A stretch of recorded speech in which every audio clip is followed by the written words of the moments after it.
Hello ಗೆಳೆಯರಿ, ನಮ್ಮ ಲಾ express ಪ್ರಸ್ತುತಪಡಿಸುತ್ತಿರುವ ಕನ್ನಡದಲ್ಲಿ ದೈನಂದಿನ ಸುದ್ದಿ ವಿಶ್ಲೇಷಣೆಗೆ ತಮಗೆಲ್ಲರಿಗೂ ಸ್ವಾಗತ. ಇಂದು ನಾವು ನೋಡಲಿದ್ದೇವೆ ಏಪ್ರಿಲ್ 15, 2026 ದಿ ಹಿಂದೂ ಪತ್ರಿಕೆಯಲ್ಲಿರ್ತಕ್ಕಂಥ ಇಂಪಾರ್ಟೆಂಟ್ ಆರ್ಟಿಕಲ್ಸ್ಗಳನ್ನು. ಚರ್ಚೆಯ ಮೊದಲನೇ ಆರ್ಟಿಕಲ್ ಅನ್ನು ನೋಡೋದಾದ್ರೆ, centre moves inter state redistribution of Lok Sabha seats based on 2011 census.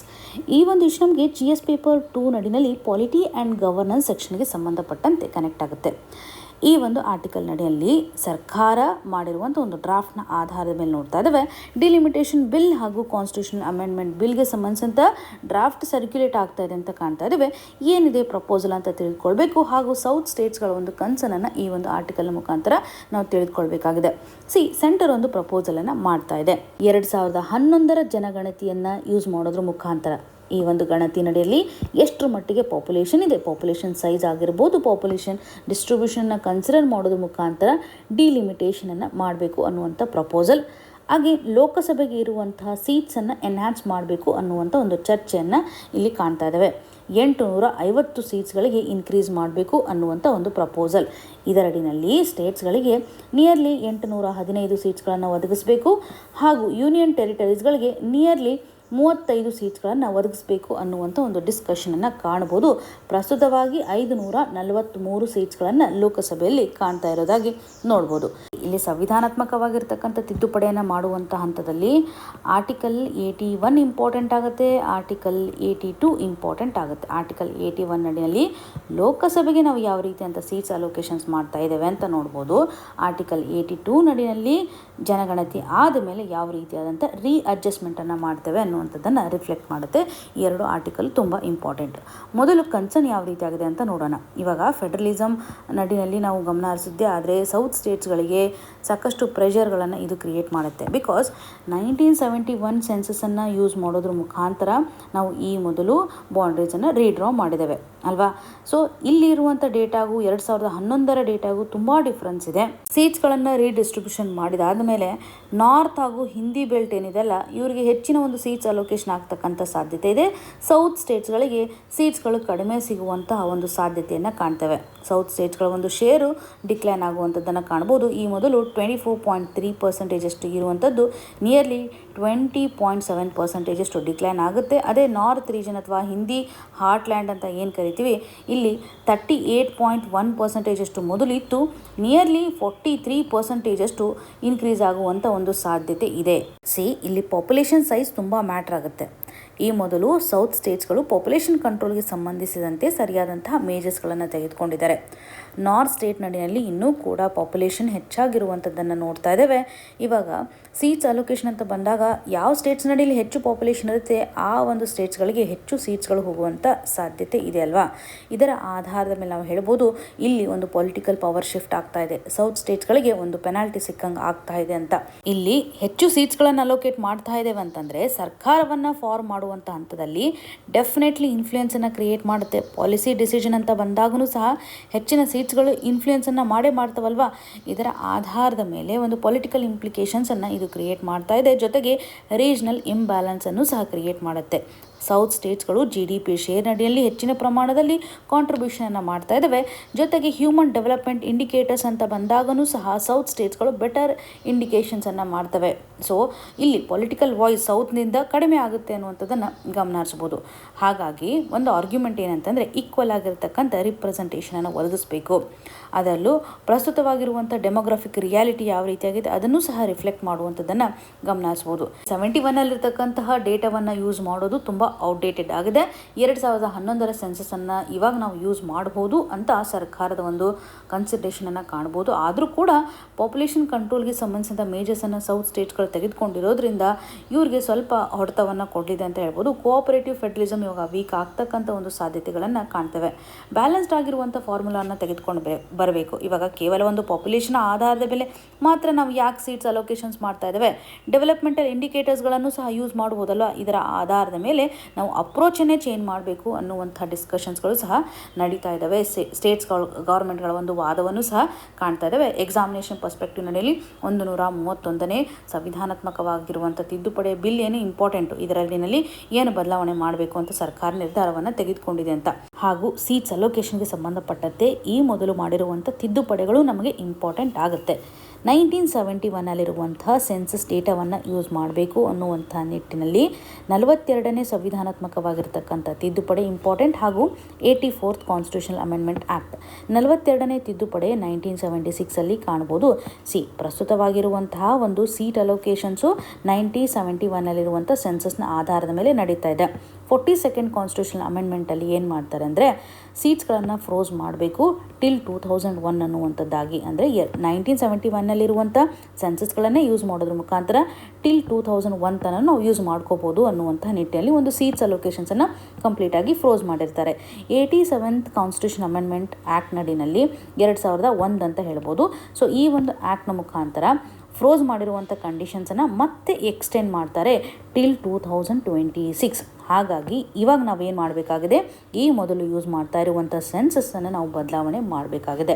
ಸರ್ಕಾರ 131ನೇ ಕಾನ್ಸ್ಟಿಟ್ಯೂಷನಲ್ ಬಿಲ್ನ ಮುಖಾಂತರ 2011ರ ಜನಗಣತಿಯ ಡೇಟಾವನ್ನು ಯೂಸ್ ಮಾಡಬೇಕು ಹಾಗೂ ಲೋಕಸಭೆಯ ಒಂದು ಸೀಟ್ಸ್ಗಳನ್ನು ಎನ್ಹಾನ್ಸ್ ಮಾಡಬೇಕು ಅನ್ನುವಂಥ ಪ್ರಪೋಸಲನ್ನು ಮಾಡಿದೆ. ಇಷ್ಟು ಇನ್ಫಾರ್ಮೇಷನ್ ನಿಮಗೆ ಕ್ಲಿಯರ್ ಆಗಿದೆ. ಪ್ರಸ್ತುತವಾಗಿರುವಂಥ ಒಂದು ಅಪ್ಡೇಷನನ್ನು ಇಲ್ಲಿ ಕಾಣ್ಬೋದು. ಡಿಲಿಮಿಟೇಷನ್ ಕಮಿಷನ್ಗೆ ಸಂಬಂಧಪಟ್ಟಂತೆ ಒಂದು ಟೈಮ್ ಲೈನನ್ನು ನೋಡುವಂಥದ್ದಾದರೆ, ಫಸ್ಟ್ ಡಿಲಿಮಿಟೇಷನ್ ಕಮಿಷನನ್ನು ಯಾವಾಗ ಮಾಡಲಾಗುತ್ತೆ ಅನ್ನೋದಾದರೆ 1953 ನಡಿನಲ್ಲಿ as per 1951 census data. So 1951ರಲ್ಲಿ ಜನಗಣತಿಯನ್ನು ಮಾಡಲಾಗುತ್ತೆ. ಅದಾದ ನಂತರ ಒಂದು ಫಸ್ಟ್ ಡಿಲಿಮಿಟೇಷನ್ಸ್ ಕಮಿಷನನ್ನು ಸೆಟಪ್ ಮಾಡಲಾಗುತ್ತೆ. ಯಾರ ನೇತೃತ್ವದಲ್ಲಿ ಮಾಡಿದ್ದಾರೆ ಅನ್ನೋದನ್ನು ಕಮೆಂಟಲ್ಲಿ ಮೆನ್ಷನ್ ಮಾಡಿ. ಸೊ ಈ ಒಂದು ಡಿಲಿಮಿಟೇಷನ್ ನಡಿನಲ್ಲಿ ಲೋಕಸಭೆಯ ಸೀಟ್ಸ್ಗಳನ್ನು ಫಿಕ್ಸ್ ಮಾಡ್ತಾರೆ. 494 ಸೀಟ್ಸ್ಗಳನ್ನು ಫಿಕ್ಸ್ ಮಾಡಲಾಗುತ್ತೆ ಮೊದಲ ಹಂತದಲ್ಲಿ. ನಂತರ ಸೆಕೆಂಡ್ ಡಿಲಿಮಿಟೇಷನ್ ಕಮಿಷನನ್ನು 1963ರಲ್ಲಿ ನೇಮಕ ಮಾಡಲಾಗುತ್ತೆ. 1961ರಲ್ಲಿ ಜನಗಣತಿಯನ್ನು ಕಂಡಕ್ಟ್ ಮಾಡಿರ್ತಾರೆ. ಆಫ್ಟರ್ 10 ಇಯರ್ಸ್ 1961ನಲ್ಲಿರುವಂಥ ಜನಗಣತಿಯ ಆಧಾರದ ಮೇಲೆ 1963ನಲ್ಲಿ ಡಿಲಿಮಿಟೇಷನ್ ಕಮಿಷನನ್ನು ನೇಮಕ ಮಾಡಿದ್ದಾರೆ. ಇಲ್ಲಿ ಒಂದು ಲೋಕಸಭೆಯ ಸೀಟ್ಸ್ಗಳನ್ನು ಬದಲಾವಣೆ ಮಾಡ್ತಾರೆ. ಈ ಮೊದಲು 494 ಅಂತ ನೋಡಿದ್ವಲ್ಲ, ಎನ್ಹಾನ್ಸ್ ಮಾಡೋದ್ರ ಮುಖಾಂತರ 522ಕ್ಕೆ ಏರಿಕೆಯನ್ನು ಮಾಡಲಾಗುತ್ತೆ. ಅಗೇನ್ 10 ವರ್ಷಗಳ ಆದ ಮೇಲೆ 1971ರಲ್ಲಿ ಜನಗಣತಿಯನ್ನು ಕಂಡಕ್ಟ್ ಮಾಡ್ತಾರಲ್ಲ, ಇದರ ಆಧಾರದ ಮೇಲೆ 1973ರಲ್ಲಿ ಥರ್ಡ್ ಡಿಲಿಮಿಟೇಷನ್ ಕಮಿಷನನ್ನು ನೇಮಕ ಮಾಡ್ತಾರೆ. ಇಲ್ಲಿ ಕೂಡ ಸೀಟ್ಸ್ಗಳನ್ನು ಎನ್ಹಾನ್ಸ್ ಮಾಡ್ತಾರೆ. 522 ಇರುವಂಥ ಸೀಟ್ಸ್ಗಳನ್ನು 543ಕ್ಕೆ ಏರಿಕೆಯನ್ನು ಮಾಡ್ತಾರೆ. ಇವಾಗ ಪ್ರಸ್ತುತವಾಗಿರುವಂಥದ್ದೆಷ್ಟು 543 ಸೀಟ್ಸ್ಗಳನ್ನು ಕಾಣ್ತಾ ಇದ್ದಾವೆ. Very very important. ಮೊದಲ 3 ಡಿಲಿಮಿಟೇಷನ್ ಕಮಿಷನ್ಗೆ ಸಂಬಂಧಪಟ್ಟಂತೆ ಕ್ಲಿಯರ್ ಆಗಿ ಆಯ್ತಲ್ವಾ. 1953ನಲ್ಲಿ ಮೊದಲನೇದಿದೆ, ಸೆಕೆಂಡು 1963 ಹಾಗೂ 1973ನಲ್ಲಿ ಮೂರನೇದಿರೋದನ್ನು ಕಾಣ್ತವೆ. 4ನೇ ಡಿಲಿಮಿಟೇಷನ್ ಕಮಿಷನನ್ನು ನೋಡಿದಾಗ 2002ರಲ್ಲಿ ನೇಮಕವನ್ನು ಮಾಡ್ತಾರೆ. ಇನ್ ಬಿಟ್ವೀನ್ ಯಾವುದೇ ರೀತಿಯಾದಂತಹ ಡಿಲಿಮಿಟೇಷನ್ ಕಮಿಷನನ್ನು ಕಾಣುವಂತಿಲ್ಲ. ಅಂದರೆ ಸೆನ್ಸಸ್ಗಳು ಕಂಡಕ್ಟ್ ಆಗ್ತವೆ. 1981ನಲ್ಲಿ ಸೆನ್ಸಸ್ ಕಂಡಕ್ಟ್ ಮಾಡ್ತಾರೆ, 1991ನಲ್ಲೂ ಸಹ ಕಾಣ್ತೇವೆ.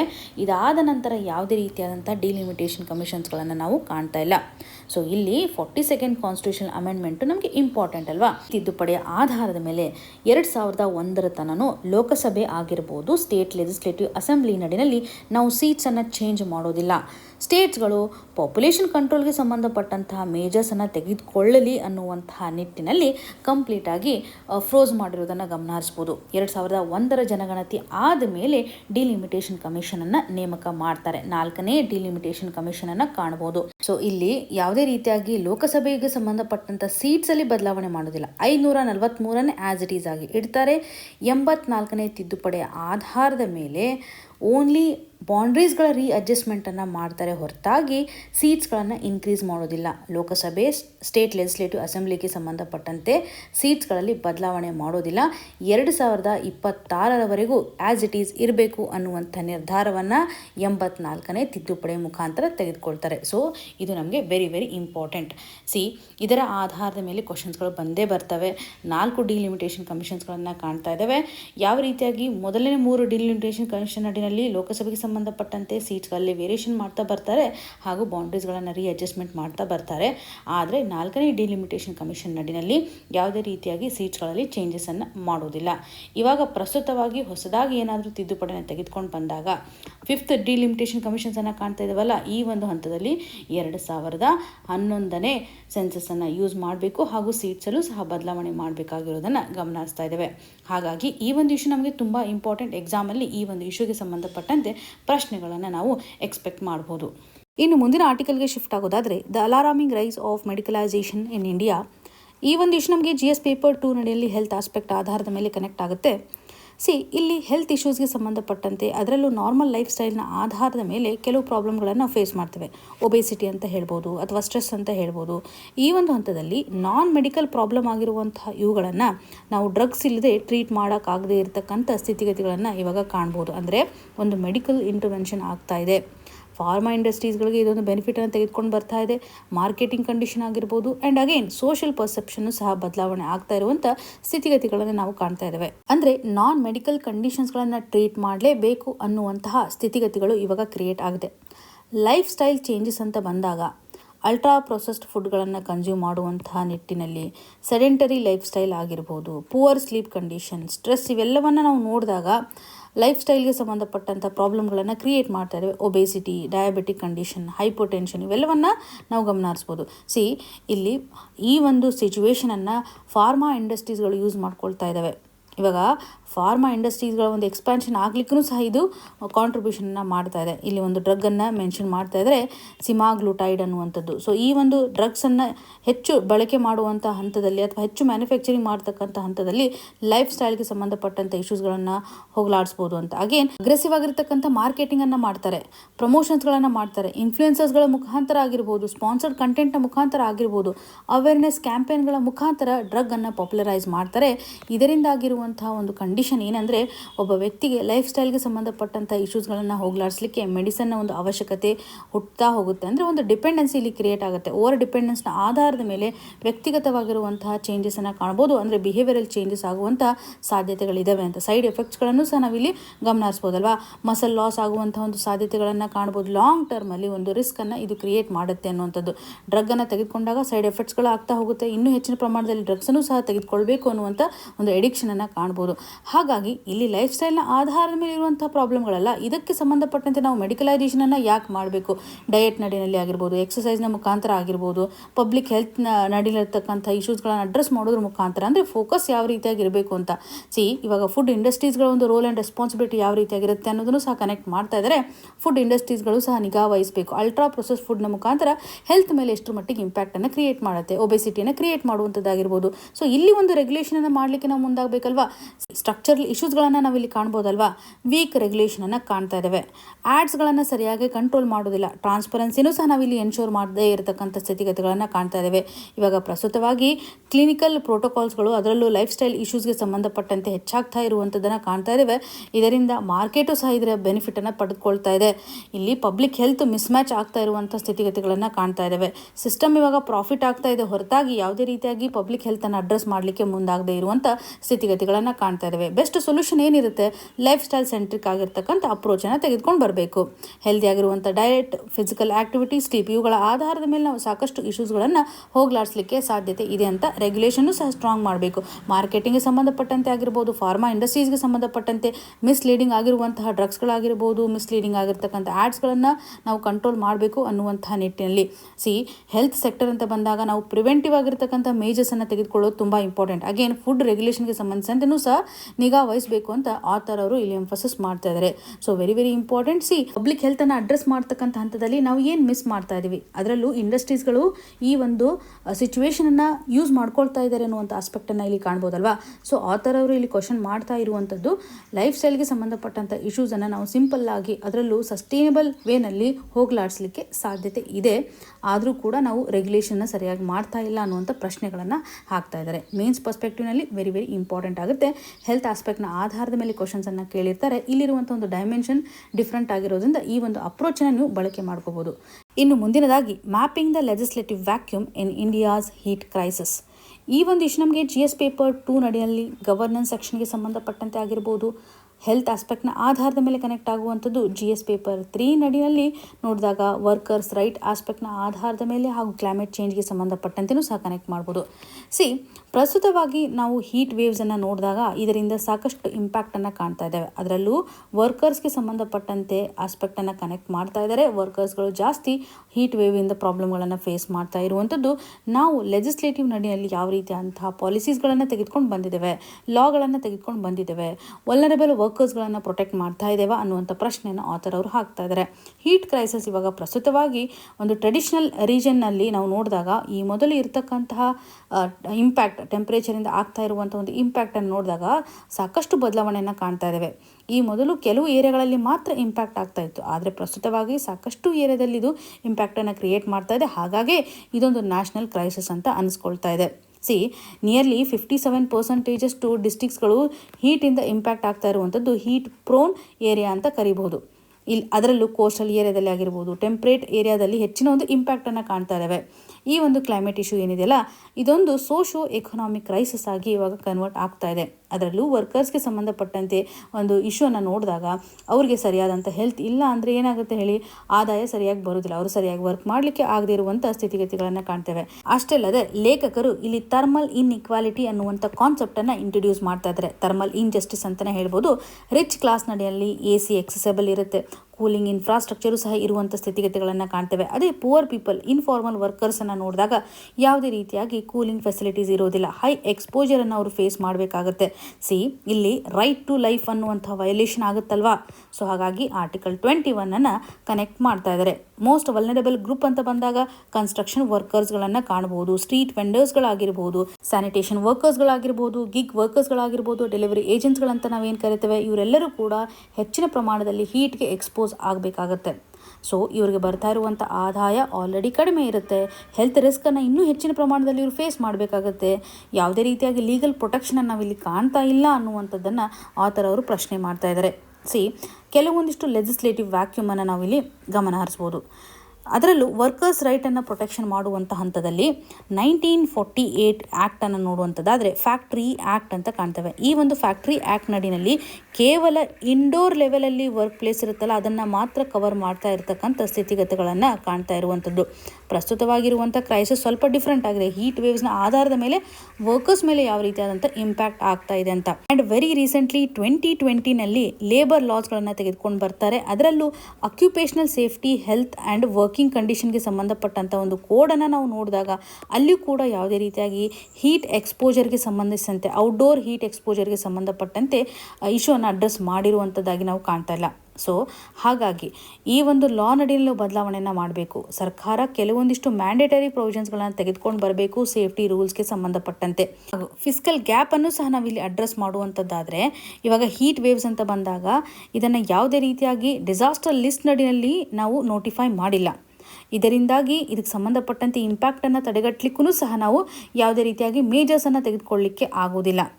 ಆದರೂ ಕೂಡ ಸ್ಟೇಟ್ ಡಿಸಾಸ್ಟರ್ ರಿಲೀಫ್ ಫಂಡ್ ಅಂತ ಬಂದಾಗ ಒಂದು 10% ಇಶ್ಯೂವನ್ನು ಅಡ್ರೆಸ್ ಮಾಡಲಿಕ್ಕೆ ಒಂದು ಅಲೋಕೇಶನ್ಸನ್ನು ಮಾಡ್ತಾರೆ. ತುಂಬ ಲಿಮಿಟೆಡ್ ಇದೆ. ಆದರೂ ಕೂಡ ಈ ಒಂದು ಪ್ರಾಬ್ಲಮನ್ನು ನಾವು ಸರಿಯಾಗಿ ಫೇಸ್ ಮಾಡಲಿಕ್ಕೆ ಆಗಿಲ್ಲ ಅನ್ನುವಂಥ ಪ್ರಶ್ನೆಯನ್ನು ಹಾಕ್ತಾ ಇದ್ದಾರೆ.